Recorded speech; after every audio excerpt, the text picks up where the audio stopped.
There are many things that can make a character memorable. A unique design, intriguing writing, even a simple musical motif. Personally, one character-defining aspect I found myself drawn to the most in games was the art of voice acting. I've discovered many phenomenal properties in media solely due to them sharing casting choices with series that have already wowed me in the past, which conveniently brings us to the topic of this very video. On this day, 60 years ago, the world would see the birth of an icon. A person whose vocal range and ability were rivaled only by his unyielding passion and enthusiasm for the characters he brought to life. That man's name is Hidenari Ugaki, and one of his crown accomplishments in acting was his portrayal of the infamous Goro Majima. In the span of his near 2 decades with the series, he's brought immeasurable joy to Yakuza fans around the world. So, on this special day, I wanted to shine a light on how Ugaki-san's performances made Majima the fan favorite he is today. Let's start with an obvious positive: vocal identity. One of the first pieces of advice one would hear when getting into voice acting is that the ability to do various kinds of voices isn't as important as having a strong voice that is uniquely your own. While having a wider range is obviously a positive, you should first master creating your own identity as an actor. This is one of Ugaki-san's many strong suits. While he does not have too many roles to his name in animated media, his vocal identity always shines through. When even a community as passionate as JoJo's finds its videos getting swarmed with Yakuza fans making jokes about Kiryu-chan and singing karaoke, you know that you have a remarkable voice present. This is even more astonishing when you consider the amount of talent in that adaptation as a whole. Whether he's playing a possessed Egyptian sword, a sentient crane, or irreparably breaking the fourth wall as a blue-haired high school girl, Ugaki-san immediately takes center stage in any scene he is in. Which is why I was so shocked to find out that he hasn't had a single leading role in the anime sphere. Though, to make up for it, his video game presence is truly remarkable, even if you only look at his different portrayals of Majima. Which brings us to subject number 2. Emotion and range. The ability to quickly recognize one's voice may lead you to believe that an actor has only mastered one kind of delivery.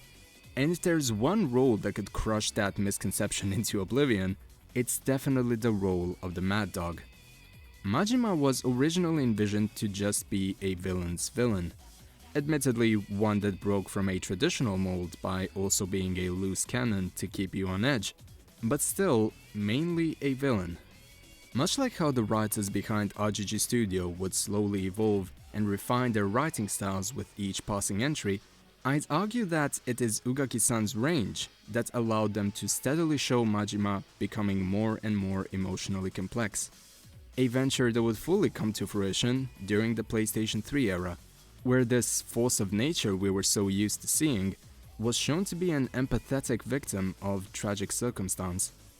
Even if you take away the visuals, the English translations, and any kind of background music, if you just focus on his vocal delivery, you will find yourself immersed in the emotion that is being conveyed.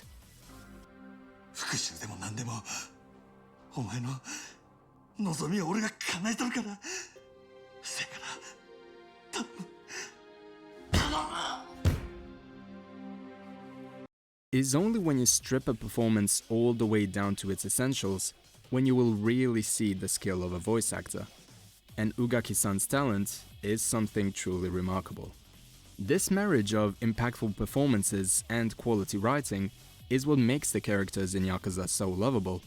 And when you have someone consistently stand out as a fan favorite in such a high-class environment, you have absolutely earned your legendary status. Even if you reverse the premise from before, say you just focus on the actor's body language while recording lines for the game, and omit the associated voice and text, you can still tell that this is Majima's voice actor. Though I'd be remiss if I didn't play a specific clip with the audio still being intact.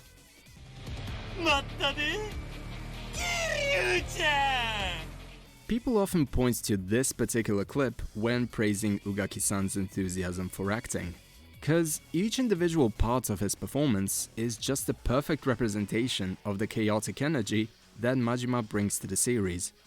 The unbridled joy, the authority in the lines, and even the subtle undertones of sorrow.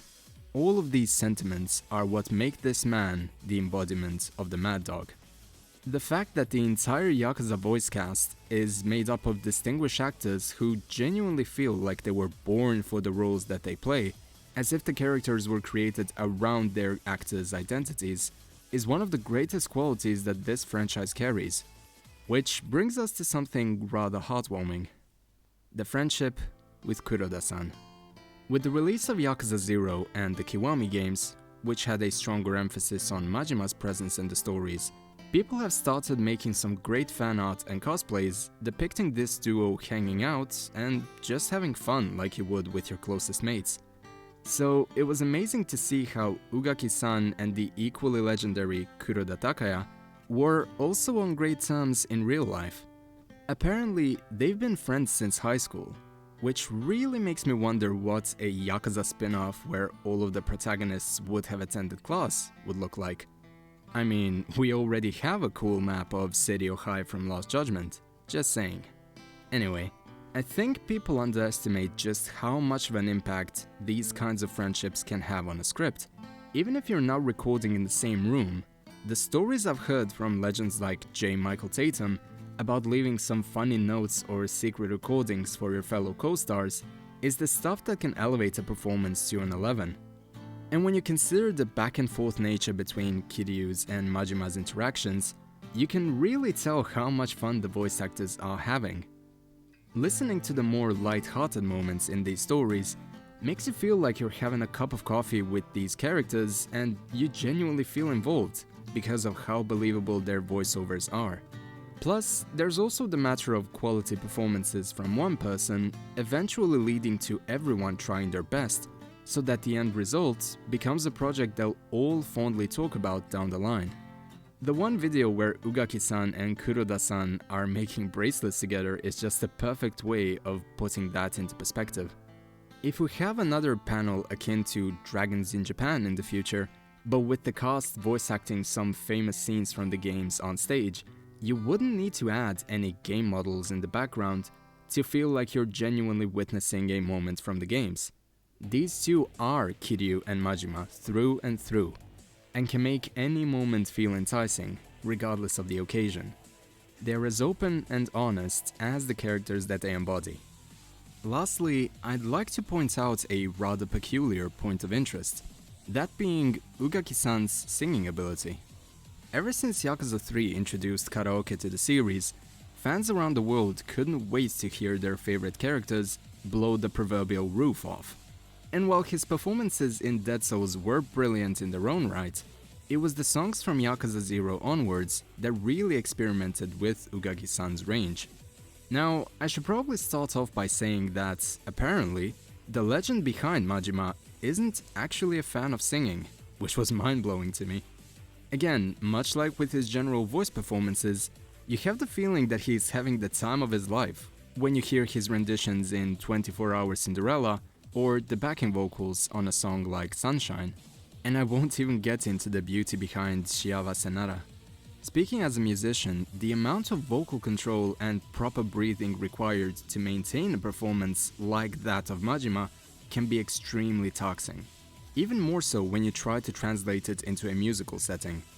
The chaotic shrieks he throws in, and how he can pull off like 3 or 4 octaves worth of notes in these performances, could eventually leave you without a speaking voice before you even hit the age of 30. And need I remind you, Ugaki-san is turning 60 today, which should speak volumes in and of itself considering the quality of his recordings to this day. I really wish someone like CDogVA would do an analysis on his performances, cause I'm already impressed by his accomplishments from a purely musical level, so I can only imagine what a distinguished voice actor could say about the talent on display. He has the longevity, the identity, and the passion that have made this character one of the brightest positives of such an iconic series for the last 18 years. So I hope everyone who watched this video will join me in wishing Hidenari Ugaki the happiest of birthdays. To my knowledge, he doesn't have a social media presence, but if you are a passionate artist and have the time, I would kindly ask you to maybe draw a quick doodle of Majima in celebration. After all, positive messages somehow always find their way to their intended recipients. Anywho, that is it from me today. I hope you enjoyed this brief spotlight, cause voice actors aren't praised nearly enough nowadays, and that goes for both Eastern and Western talent. Regardless of your personal preference, the talent involved in this franchise has always been as passionate about the series as its creators, and obviously fans like yourselves who are listening to this as we speak.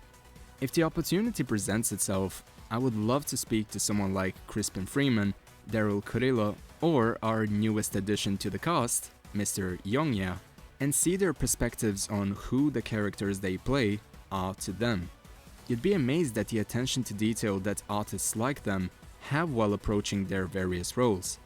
If you're into that more in-depth side of voice acting, the more philosophical one, I'd highly recommend this video from a panel that the voice of Kaito in the English dub did, while discussing his work as the legendary Alucard. And lastly, I would like to thank the 3 people who stayed with my train of thought here until the end. Thank you all for being here, and I look forward to seeing you again. So, until next time, take care of yourselves and have a great day. Cheers!